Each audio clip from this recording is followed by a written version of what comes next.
The Detroit Tigers win big in what will probably go down as one of the least watched games of the entire season due to a lot of other fun things happening around the city of Detroit. Let's talk about this game all today on Locked On Tigers. You are Locked On Tigers, your daily Detroit Tigers podcast. Part of the Locked On Podcast Network, your team every day.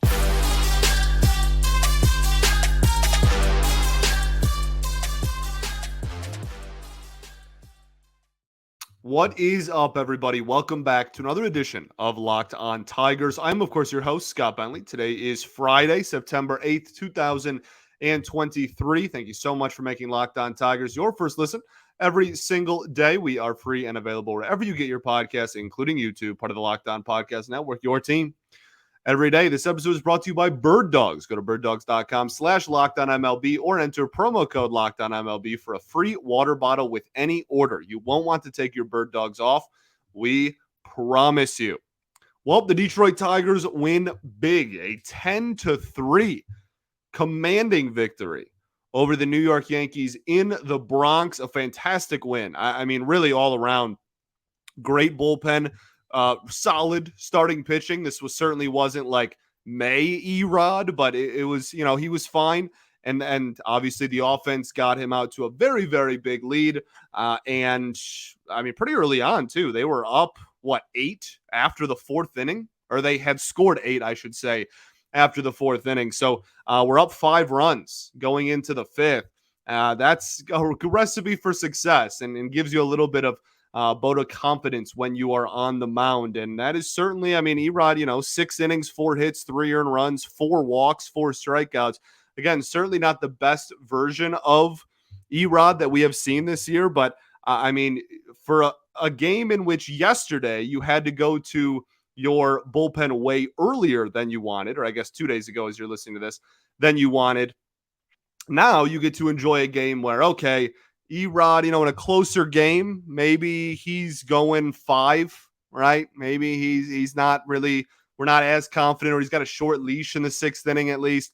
And in this game, you really just felt no fear. You're like, you know what? We need innings out of our starter. Erod can give us that. Let's get him out there, get him through the 6th inning, and then vest Miguel Diaz, Trey Winginter, certainly not the A team out of the bullpen either. So very, very nice and needed victory after completely depleting your bullpen the last 2 days, a scheduled bullpen day and a not scheduled bullpen day on Wednesday and Thursday. Or on Tuesday and Wednesday rather. So very good win, very important win.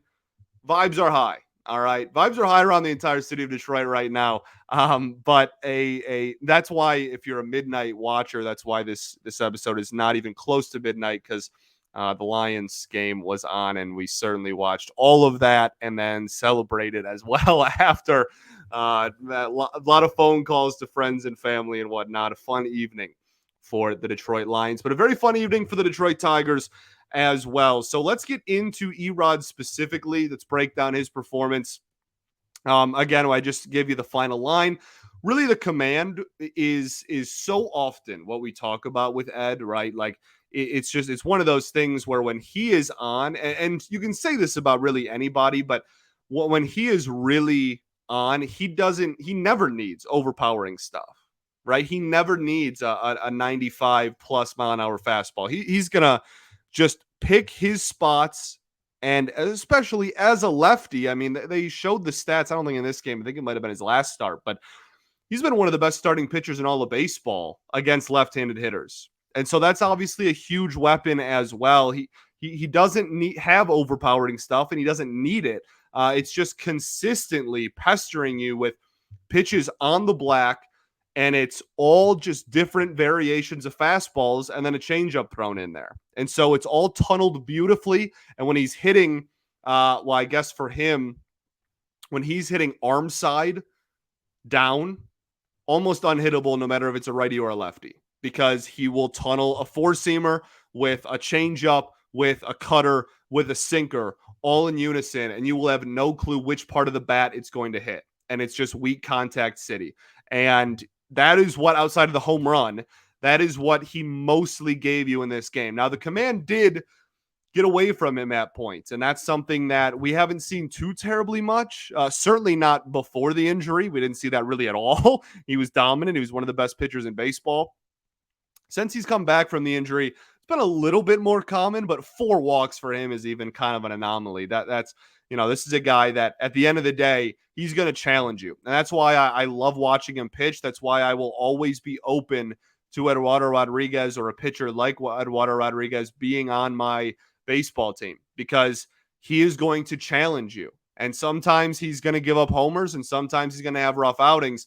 But he for the most part, he's not going to beat himself. And in this game, definitely didn't beat himself. Again, a quality start, 3 runs in 6 innings, but 4 walks, definitely a little bit out of character there. But yeah, I mean, the only thing that was super noticeable was he didn't throw the sinker or the slider, really. I think those 2 pitches combined, he threw 6 times.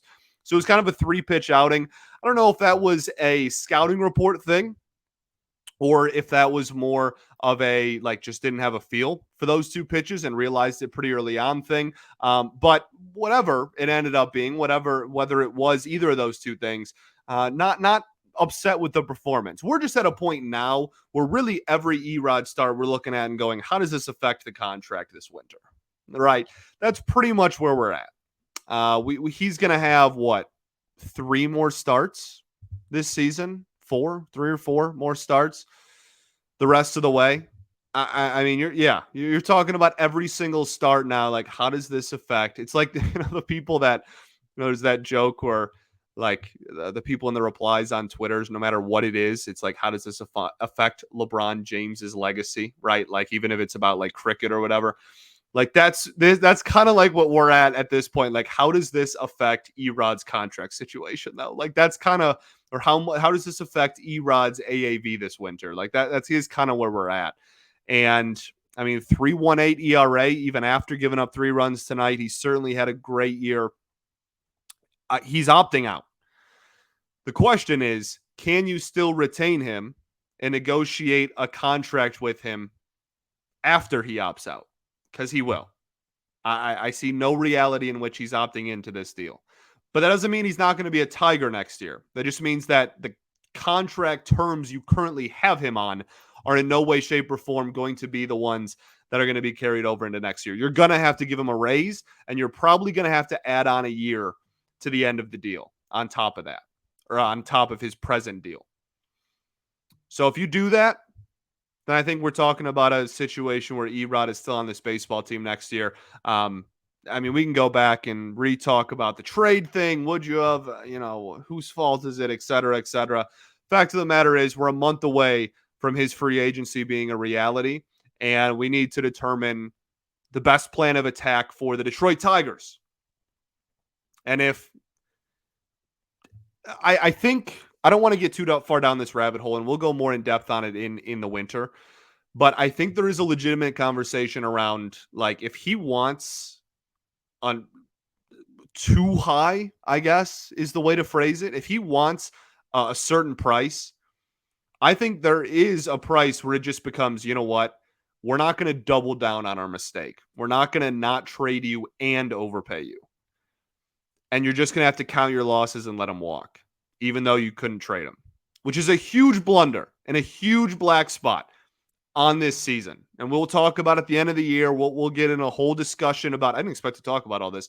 We'll get into a whole discussion at the end of the season about what went right for the team this year, what went wrong. One of the biggest failures of this entire season is the trade deadline, and specifically Eduardo Rodriguez's non-trade at the trade deadline.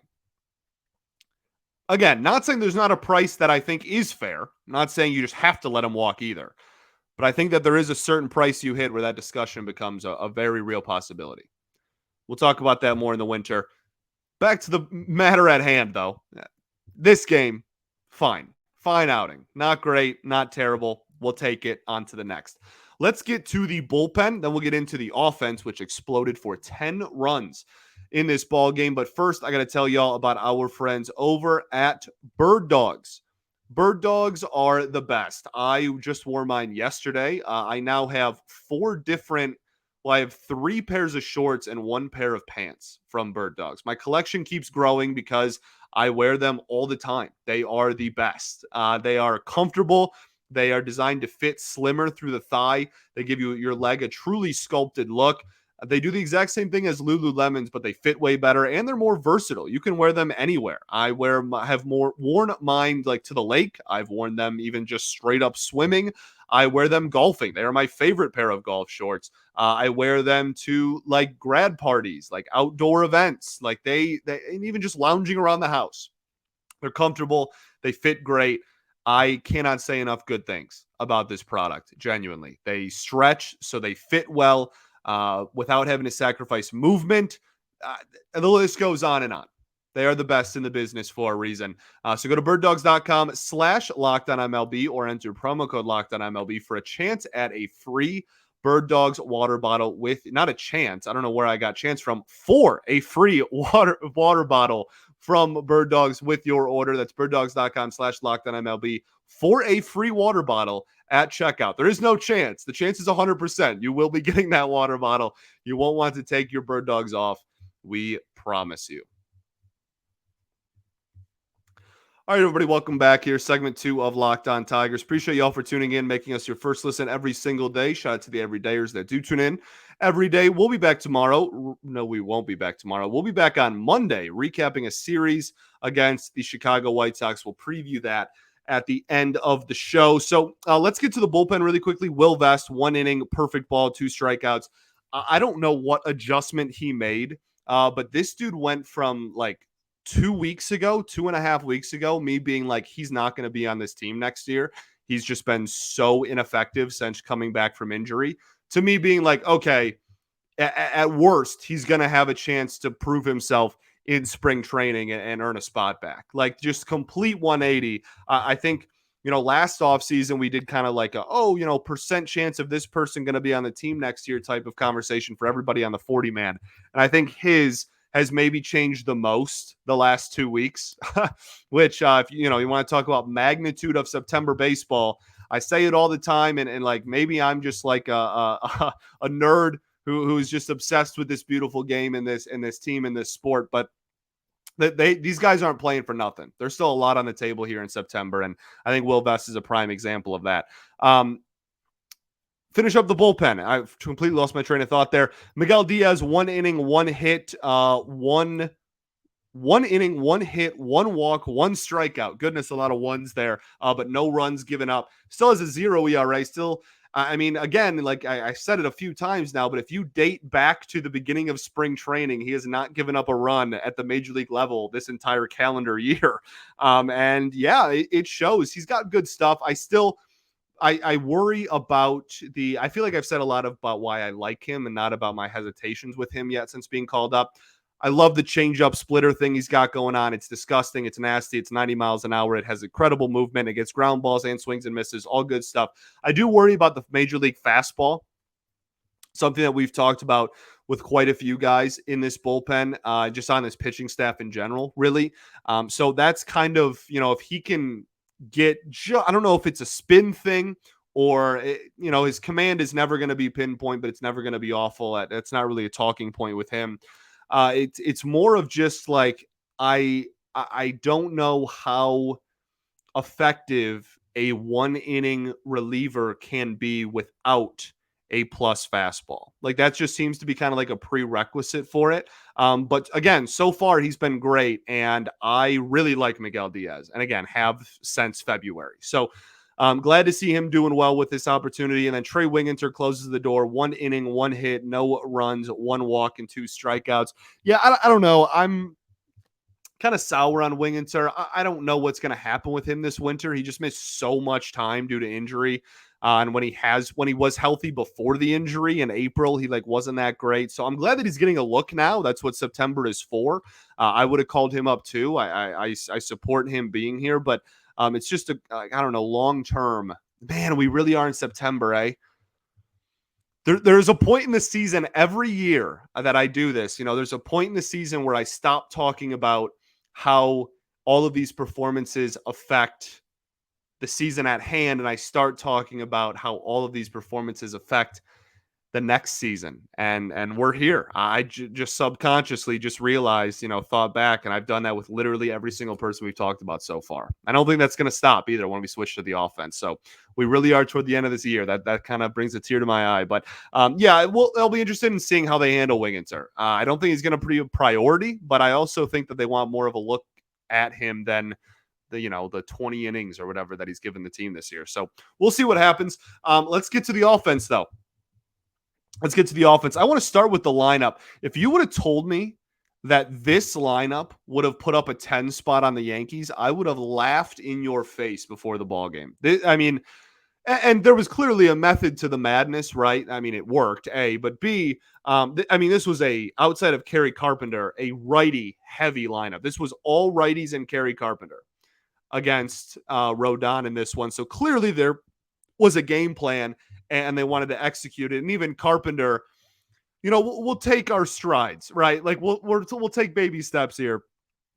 Back in May and June, this dude wasn't even playing against lefties. Now he's batting 6 against lefties. We'll take our moral victories where we can get him.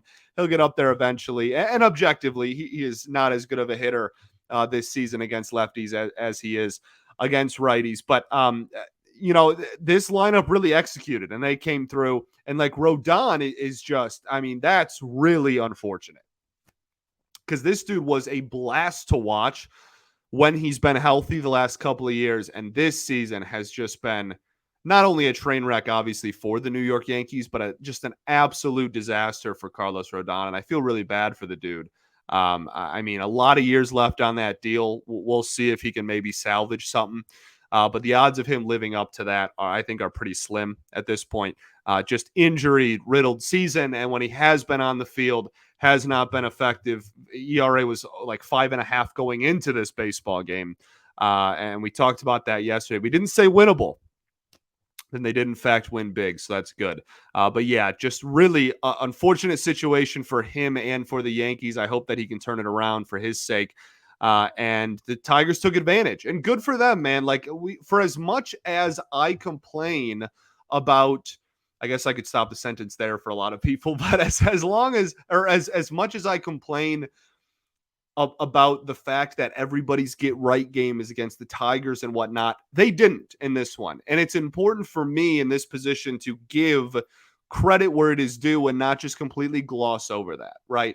All season, for the last 2 years, really, dating back to the beginning of last year, this team has just constantly, if somebody's pitching and they're a pitcher, just put them up against the Tigers, and you know what? They'll have a good day at the office and get their feet back under them and have their get right game and build some momentum toward their next start. And to their credit, they slapped Rodon all over the yard, and that's good. And we will gladly take it. We'll gladly take it. Matt Vierling had a great game in this one with 4 hits a day after I just kind of dug into him a little bit. So good on him. That's how baseball works. Andy Ibanez, solid day. I don't think Andy Ibanez is a long-term piece to this team. I would say right now, Andy Ibanez probably isn't even on this baseball team next year, but there is a discussion about how productive he has been. He hasn't set the world on fire. I still think his OPS is below league average. Like he hasn't been some crazy, huge, incredible find that's going to be a long-term piece to this team, but he does deserve credit for this season. This is a dude that, again, was just kind of was he a minor league signing or a waiver claim? I don't even remember. Nobody expected anything from him, and he has come through and he's given the Tigers some good moments and some good, I'm not going to say good ABs because he kind of just hacks at everything, but he's put the bat on the ball and made stuff happen. And so good on him. What else? Miggy, rough day. Whatever. We'll move on. We had a month left in Miggy. We're going to enjoy it when we can. Kerry Carpenter, 2 more hits. 293 average, 880 OPS for Kerry Carpenter. Truly remarkable. Javi Baez, 0 for 4 with 3 strikeouts in a game in which the Tigers scored 10 runs. So there you go. Tyler Nevin with an RBI single. Good on him. I know I've kind of been hard on him as well. Probably just like randomly and unfairly. I never meant to be, but I can understand how it came off that way. Regardless, happy for him to get the hit there. And then Andre Lipsius, 2 knocks in this ball game. Good to see. Again, like not a lot of hard contact. That's kind of my biggest concern with him hitting at the major league level is just really that's it. I'm not afraid of the approach. I certainly don't fear the walks that they'll come. I'm not afraid of him ever striking out a lot.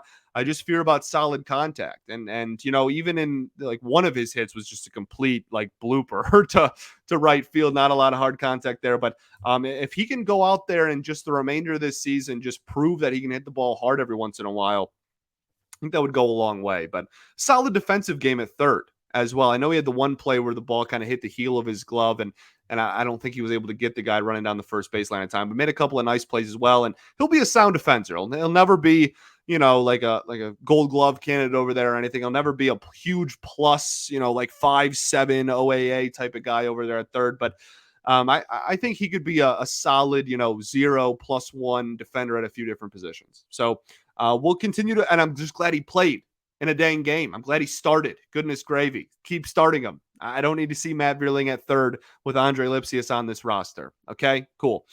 Let's move on and get to Spencer Torkelson, and then we'll end the show talking about the Lions for just a bit. Matt Derry does Locked On Lions. We're not going to steal any of his thunder, but just talk about what a cool night it was for the city of Detroit. And then we will talk preview the Chicago White Sox at the very end. But first, I got to tell y'all about our friends over at FanDuel. Get ready for the NFL season. If you're a Lions fan, I know you're ready for the NFL season, baby. With some incredible offers from FanDuel, America's #1 sportsbook. Right now, new customers can bet $5 and get $200 in bonus bets guaranteed. Plus, all customers who bet $5 will get $100 off of NFL Sunday Ticket from YouTube and YouTube TV. Now is the best time to join FanDuel. The app is easy to use, and you can bet on everything from spreads to player props and more. So visit FanDuel.com/lockedon to kick off the NFL season with an offer you won't want to miss. FanDuel, official partner of the NFL. All right, everybody, welcome back here. Third and final segment of Locked On Tigers. Appreciate you all for tuning in. And I mean that today. I mean that every day, sincerely. I very, very sincerely. Very, very cool that I get to do this. And I certainly don't take it for granted. Today of all days, I mean it a little bit more just because I know that this is like 30th on the list of sports stories within the city of Detroit, right? I know that my views and my numbers on this episode are probably going to take a hit just given the night that was Thursday, September 7th. For in the sports world for this beautiful, beautiful city. So I'm aware of that. So if you're still tuning into Locked On Tigers the day after one of the biggest Lions wins of recent memory, you're a dog, all right? And I greatly, greatly appreciate you, sincerely. So let's keep the ball rolling. Offensively, yeah, I mean, they again, like Rodon, it's like he had overpowering stuff for a while when he was healthy, right? That was one of the big things. But just in this game, like everything was flat, man. Like even the velocity is the velocity, whatever. If it goes, it goes. But like people are able to overcome that. Verlander has pitched well into his 40s. He doesn't throw 100 in the seventh anymore. Like it's just everything was flat. Nothing, like all the secondary stuff, man. Just not a lot of movement. And when it did, it was way out of the strike zone. Just really unfortunate. And again, the Tigers took advantage. So good on them. That's what good teams do, is they take advantage of poor pitching. So Spencer Torkelson, obviously the big story offensively in this game, goes 2 for 4 with 4 RBIs, 2 home runs, and a walk. First home run was a short porch the opposite way. Doesn't hit too many home runs the opposite way, even though it is a short porch. We'll gladly take it. The other one was just a rope down the left field line that hooked fair. And then the walk in this game shouldn't be taken lightly either. Got on base 3 times, 2 of them home runs. He's going to hit 30 homers. And if you're a listener of Locked On Red Wings and Locked On Tigers, this is very funny because in today's episode of Locked On Red Wings, I literally said I don't think Torque is going to get to 30. I think he's going to hit like 28 or 29, I think I said. And then that was before we recorded this, before the Tigers game. He's at 27 with 3.5 weeks left. He's going to hit 30. And that's awesome. We haven't had a 30 home run hitter, I think, since Miggy last did it. 2016, 2014. It's been a while. It certainly hasn't happened since 2017, because 2017 is the last time we had anybody get even close, and that was Justin Upton with 28 and Nick Castellanos with 26. So it's certainly been before 2017 at least, and that's going to be cool. That's going to be cool. So I'm not trying to jinx anything. We know Torkelson has been had the slumps have happened. He has had the what is the word I'm trying to think of? Goodness, I keep trying to start this sentence and I can't think of the word. He's had the ability. No, he's had the tendency. Goodness gravy. What an easy word to just completely fumble. So the tendency to slump so far this season. So hopefully that doesn't happen the remainder of the year. But if he just goes into October and goes into the offseason on a hot streak, I think that would go a long way. This dude's got a 771 OPS now, well above league average. Going to flirt with, at worst, going to flirt with 30 homers. And he's going to lead the team in RBIs as well. That's going to be awesome. So good on him. We'll talk way more in depth about like where he stands going into next year, this offseason. But I mean, objectively, no matter who you are, how big of a hater or a believer you are in him, a big step forward has been taken from last year, and that's exciting. It's good on him. Good on him. Let's talk about the Lions really quickly. Just an awesome game. And like, for the breakdown of the game itself, obviously, again, Matt Derry, Locked On Lions, does a fantastic job. I just want to talk about the feeling. This team, I know Castellani said something similar about like, we're tired of talking about the future. We want to talk about right now, man. And I earn for the day that is a Tigers conversation as well. And it was such a fun night. It was a stressful night. I thought I was going to pass out a couple of times. I was stressed. Okay. I need to take a shower before I go to bed. That's how stressed out I am. But I mean, it's 1:00 in the morning now. This episode probably won't be up until like 1:15, 1:30. And there was not a doubt in my mind I was going to wait and record after the Lions game ended. I wasn't going to miss that. And just the feel around this city and again, we're talking about the Lions because they had a big win, but when any of these teams are good, is just so different. And it's so sad, genuinely sad, that this team and this city has gone so many years without that feeling. We talk about the 2021 Detroit Tigers like they were the Miracle Mets or like they were the 06 Tigers. They were under 500 and they were like the glimmer of hope in the city. They were like, oh, look, we have a winner. They won 77 games. And they were like the fun, exciting team. And like crowds were the biggest they had been in like 4 years. And just having that, it's so different. I love this city more than anything. Like it's so different. And it's so awesome.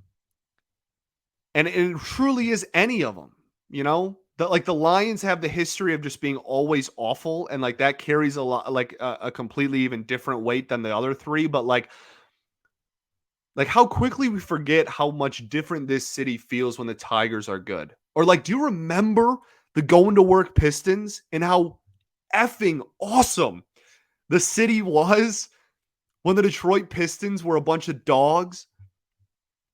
I mean, the Red Wings, like literally hockey town, like goes without saying, right? Every year come playoff time, it's hockey town, baby. It's time. The Wings are in the playoffs. The sun rises every morning. Guarantees in life, right? Like, it's so different. And the fact that we have one of those, I know I'm Locked On Tigers and Locked On Red Wings and whatnot. And again, I'm not trying to break down the game or anything on here, but just this city is everything to me. And these teams are so much. I'm very happy that a lot of people will be happy tonight and this weekend. And if there's any city in the world that I think deserves it, it's this one. So, shout out the Detroit Lions. As CJ Gardner-Johnson said, it's not the same. And that's awesome. And I hope more than anything in this world that we can have a similar conversation about the Detroit Tigers very, very soon. Let's talk about the Chicago White Sox this weekend. Look, I said it earlier this week. You are a win away. If you win one of these 3 baseball games, you should probably win 2. You should probably sweep them again, but you should probably, this one's, I don't know, a little bit different. You're at home. That's for some reason a disadvantage for this weird, I almost just cussed, this weird A team, right? But you should probably win 2. That should be your expectation. But if you even win 1, you have guaranteed a season series victory against every single American League Central opponent. That's a step in the right direction. I don't care how bad the AL Central is. I don't care how bad the Tigers are against the AL East. I don't care how bad their record is against every other team that's not in the AL Central. I don't care. That is objectively a good thing and a step in the right direction. You play the AL Central more than anybody else. We can't control how bad everybody else is. All right? You beat the teams you play the most. You beat your division rivals. That is one of the first steps. It's one of the founding steps. One of the foundational steps in making the postseason is you take care of business against your division rivals. Even in this nerfed schedule where you don't play them as much, you still play them more than anybody else. And I think that would be an awesome title to take into 2024. Are we as good as the American League East? No. We need to make some moves this winter to even come close to that conversation. Are we a playoff team this year? Certainly not. We're going to finish probably around 10 games, maybe even worse, under 500. But if you can take into next year, we beat the American League Central, that's something to hang your hat on. And it starts by at least taking 1 of 3 this weekend. I believe you face Clevenger again. It's Clevenger Olsen again on Friday. That worked out well last time. Then you have a TBD for the White Sox against Tarek Skubal on Saturday. And then you have a TBD for the Tigers against Jesse Schultens on Sunday for the White Sox, who's 1-7 on this season. And it looks like the TBD game there's a chance that it will probably be some combination of like Faedo and Wentz eating a lot of innings, with the Matt Manning miss. And by the way, Matt Manning put on the IL officially, and Trey Wingenter was the reason he pitched tonight. He was the corresponding move. Okay, let's get you out of here. Thanks for making Locked On Tigers your first listen every single day. Shout out to the everydayers that do tune in every day. We'll be back on Monday recapping, hopefully, a series victory against a worse opponent in the Chicago White Sox. All right, peace and love. Going to therapy's dope. I will catch y'all on Monday, baby. Go Tigers.